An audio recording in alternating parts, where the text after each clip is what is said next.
Hey everyone, welcome to Snap Take. This is Glazer of Snap Judgments, the official podcast of Marvel Snap Zone, and I come to you with good news and bad news. The bad news is always lead with the bad. This way you can be sad and hopefully be happy after.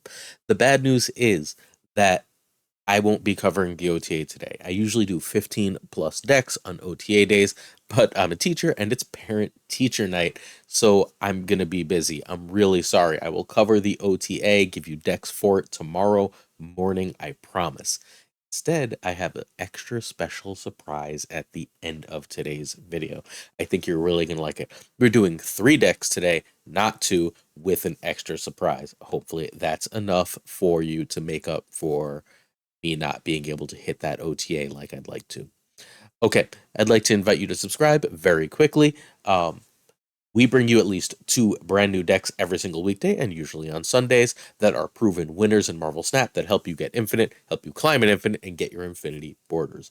Don't miss out on these decks. Subscribe.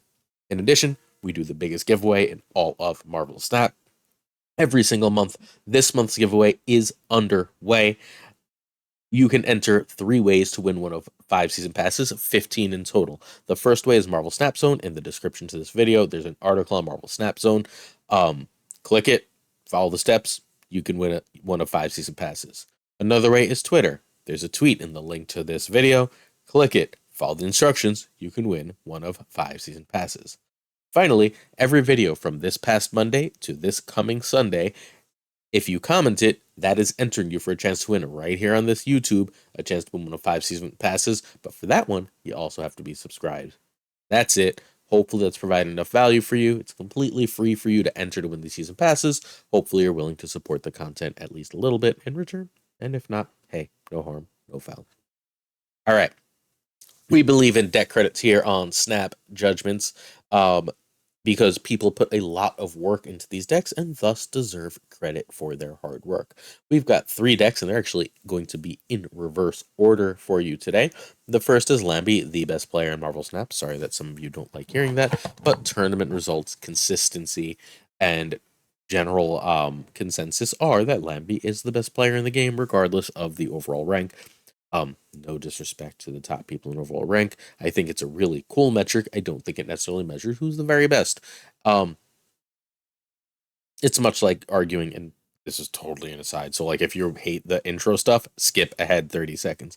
It's like arguing who's better, Jordan or LeBron. You're gonna have this really like specific and personal opinion, but there's no way to really like 100% know. So it ends up being perspective.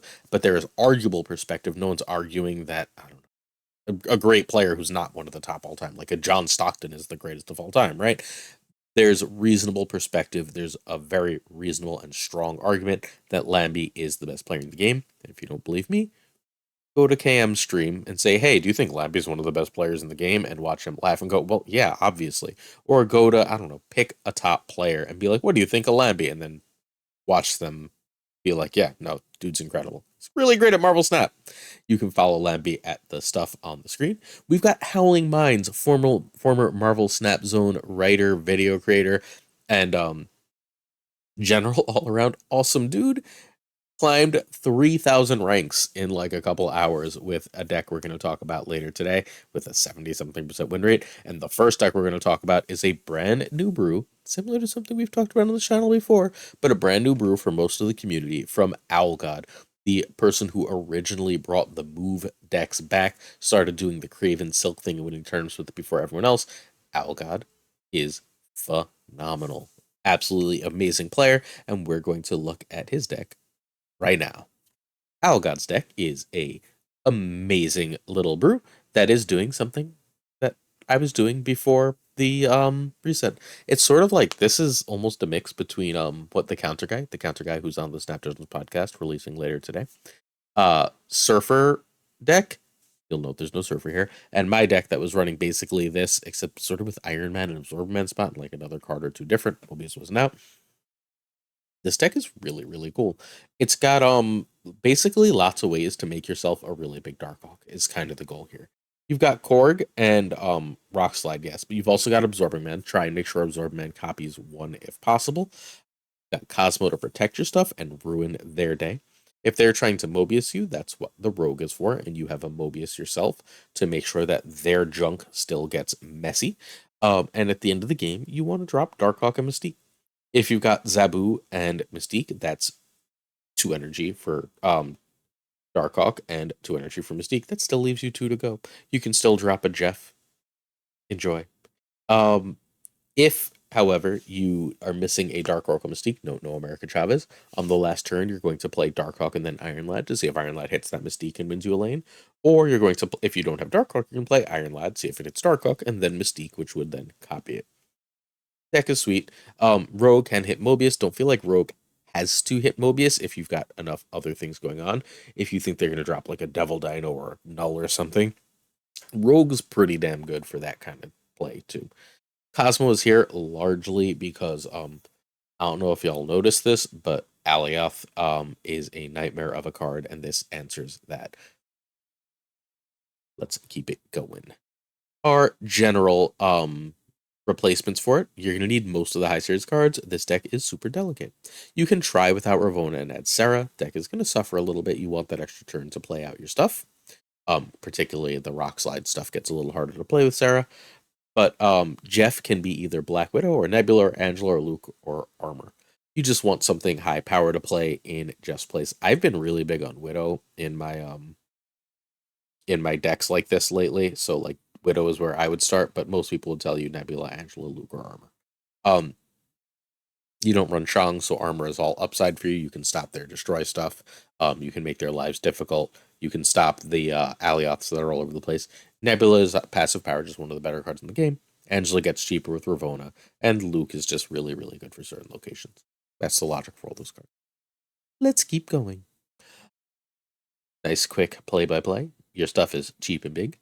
Korg, Zabu, and Ravona or Rogue. If you manage to Rogue their Mobius, please feel free to snap. If you are hitting all of your stuff, please feel free to snap right around turn 3 or 4. Turn 4, Rock Slide or Absorbman for more rocks. Remember that one of your goals with this deck is to double up rocks. Doubling up Korg is completely fine. You'd really, really like to hit Rock Slide, though, to be perfectly honest. If you're just not seeing Rock Slide, your extra chance at hitting Rock Slide is going to end up being Iron Lad. Iron Lad is basically the, ooh, I didn't see a thing I need, here's what I do. But Korg into Absorbman will be fine, right? Like, you're not going to be too sad. You can go something like Zabu into Korg on turn 3, and then you can Absorbman on turn 4, something along those lines.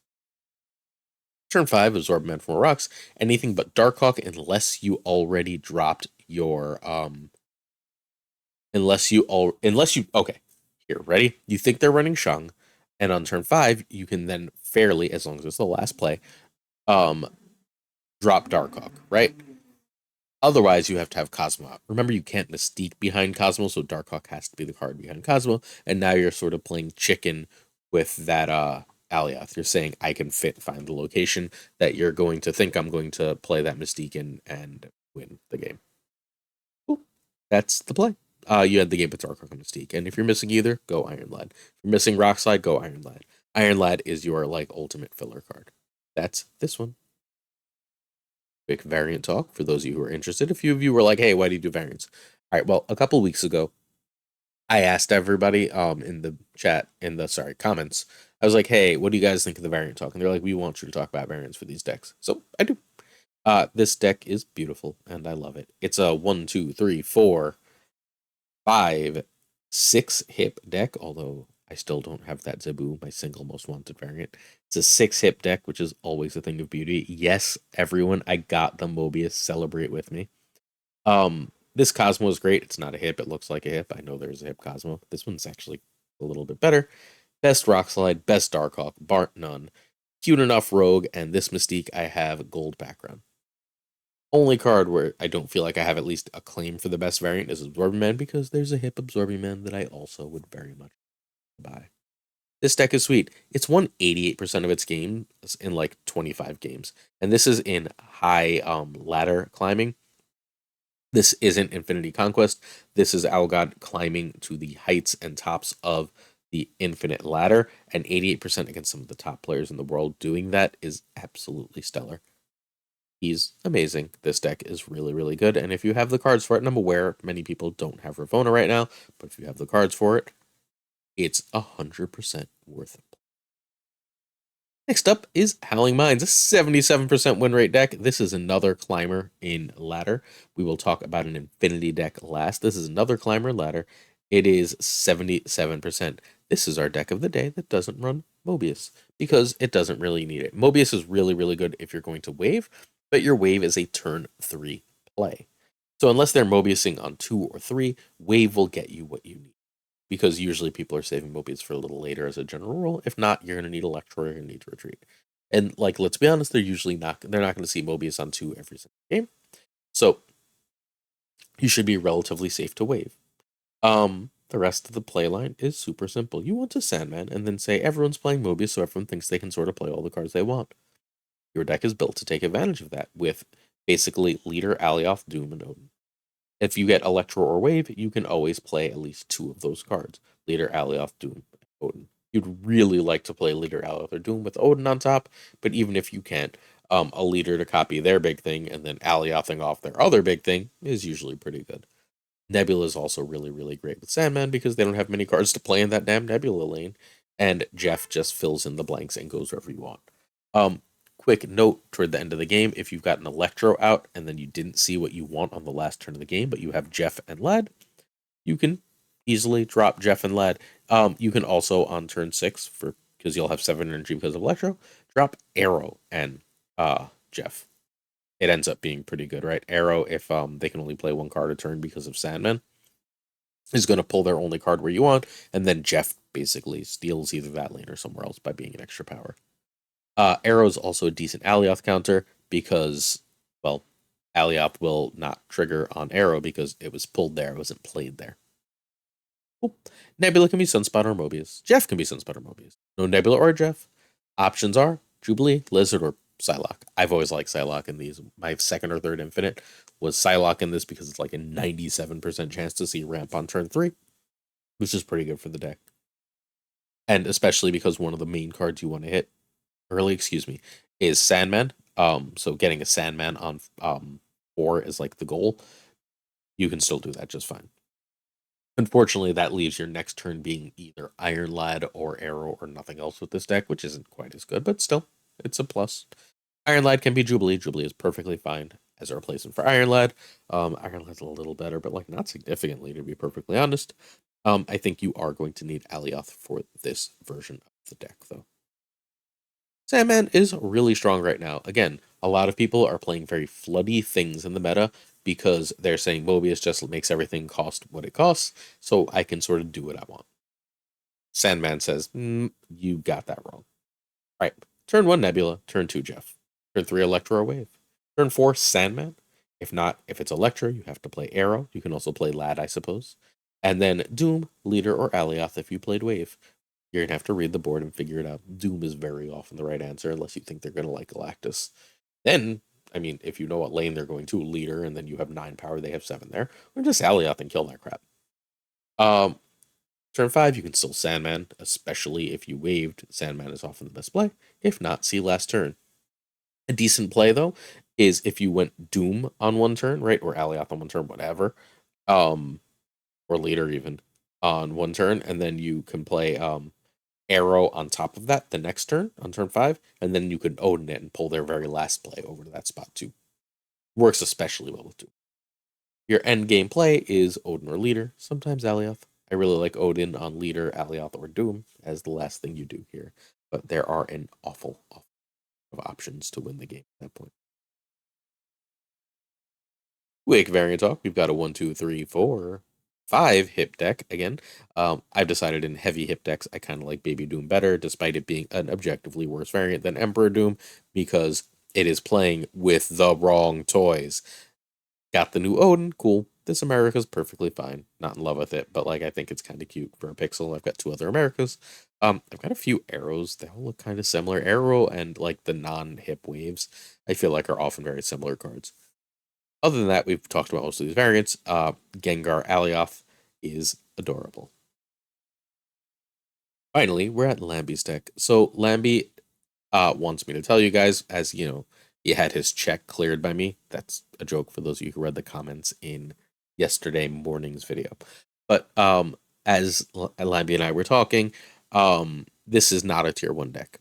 He won an Infinity Border with it. He went 5-0 with it. Obviously, that's what winning Infinity Border is. But he's also really good at the game, and he does not think this is a tier 1 deck. That said, that it can win an Infinity Border probably means it's worth talking about. And we're not at the surprise at the end yet. I have something else for you still coming. So this deck is just really strong. If you've been playing for long enough to like be in deep into Series 3, you know this deck. Or you know this deck without Mobius at least. Because this was the scourge of the meta for like a month and a half.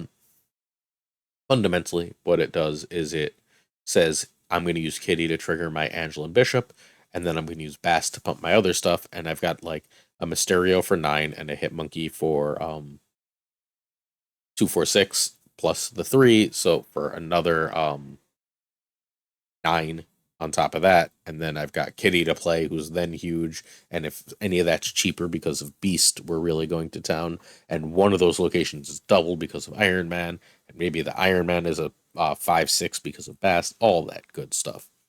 Super cool, super powerful. A little bit of disruption from Iceman, a little bit of, hey, you can't wave me for Mobius, and we call it a day. So you can't play Bounce without Kitty, why would you try? Mobius is uber needed right now. Do not play this deck if you did not buy Mobius, please. And Jeff can be either Medusa or Hawkeye. I like both of those an awful lot in Bounce deck. In fact, I would probably, if I were running this deck flat, run Hawkeye over Iceman. Although you do want 3 1-drops. So make sure if you're replacing Iceman, it's for a 1-drop. Turn by turn. Hopefully you remember this. Kitty or Bast. Turn 2, Kitty or Bast plus Iceman, or just Mobius. Sometimes you just need to get Mobius out.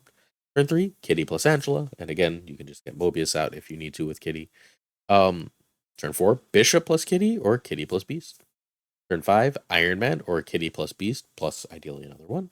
And turn 6, Mysterio plus Hitmonkey. Mysterio, Hitmonkey, Kitty, and anything else you can play, and sometimes you can play other stuff because Beast is a card. It's a crap ton of power. It's super fun. It's super easy to play.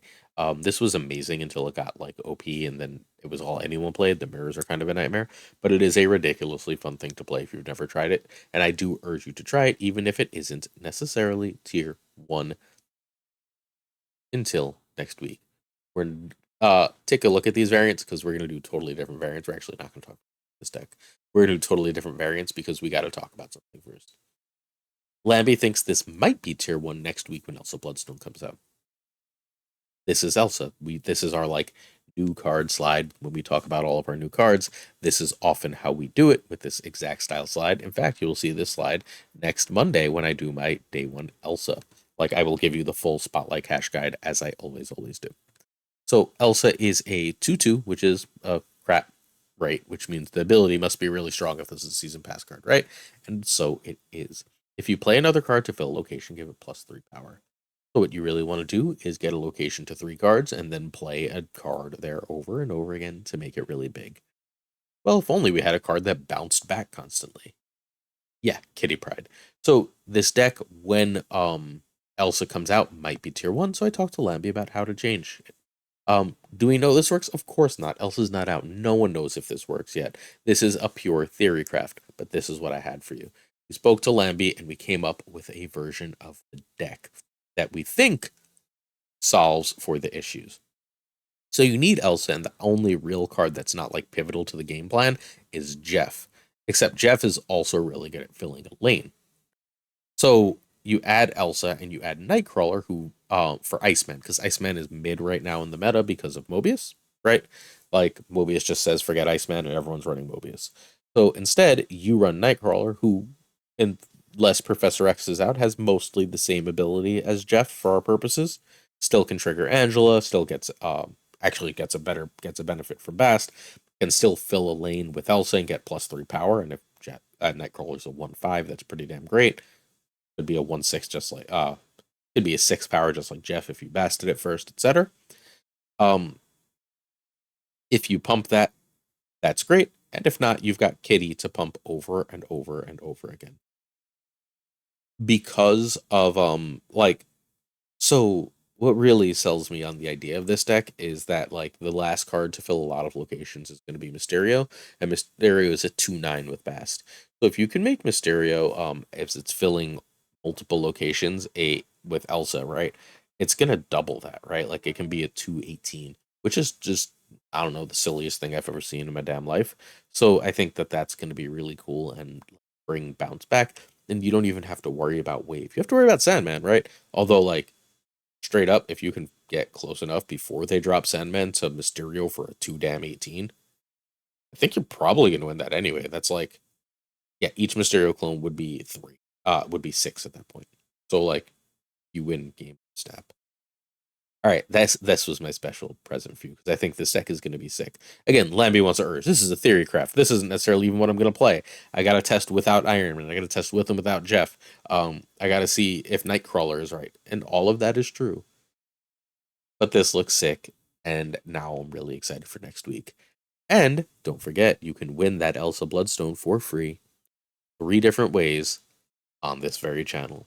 Make sure you check the beginning of the video and the comments to do so. Thanks so much for watching. Sorry about the OTA. Genuinely sorry about not being able to do the OTA thing today. Catch you tomorrow morning for that OTA conversation and another snap. Peace.